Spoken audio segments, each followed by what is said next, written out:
ڕۆژن هەنە دبنە خالنە دیرۆکی دژیانە یەکیدا نەخاسم ئەو ڕۆژێن ڕەش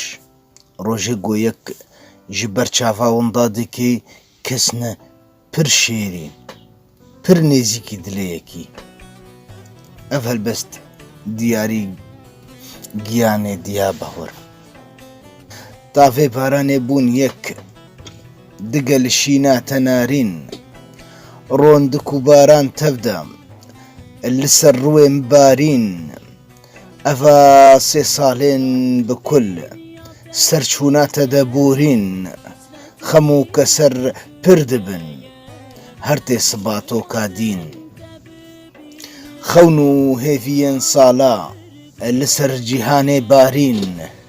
min jî bîr kir rengê gul rengê kêfê û devkenîn